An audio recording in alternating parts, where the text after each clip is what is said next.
Vitajte na kanáli Trendy Guláš. V tomto videu sa pozrieme do kajút najväčšej výletnej lode na svete Icon of the Seas od známej spoločnosti Royal Caribbean International. Loď na svoju prvú komerčnú plavbu vyplávala 27. januára 2024 z prístavu v Miami. Poháňajú 6 multipalivových fínskych Wärtsilä motorov o výkone dokopy okolo 100 000 koní, ktoré fungujú na LNG, teda skvapalnený plyn, no zároveň aj na bežné lodné palivo a je hneď od svojho začiatku ekológmi kritizovaná za vypúšťanie obrovského množstva metánu.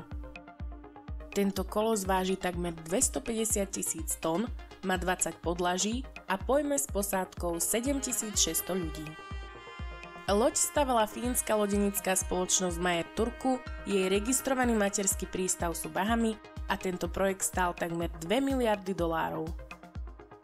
Na jej dizajne sa podieľali dizajnerské a architektické spoločnosti ako Wilson Butler Architects, 3D Lux, RTKL a Skylab Architecture a pokrstila ju známa argentínska futbalová hviezda Lionel Messi.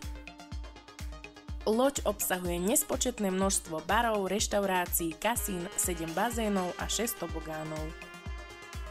Icon of the Seas je objemovo 5-krát väčšia ako Titanic a s dĺžkou 365 metrov je takmer o 100 metrov dlhšia ako tento legendárny parník. Ak by ste sa chceli plaviť na tejto lodi, tak si nachystajte poriadny balík peňazí, pretože ceny týždennej plavby v najlacnejších kajutách bez výhľadu začínajú na $2000 na osobu, izba s balkónom a výhľadom stojí okolo 7000 na osobu a cena luxusného apartmánu v záležitosti od konkrétneho mesiaca v roku sa šplhá do výšky až $70 000 na týždeň. Lodi želáme mnoho šťastných námorných míľ a ak sa vám video páčilo, dajte odber, zvonček a like a napíšte nám, či by ste sa na takúto plavbu nechali nahovoriť, poprípade, či už ste na nejakej boli.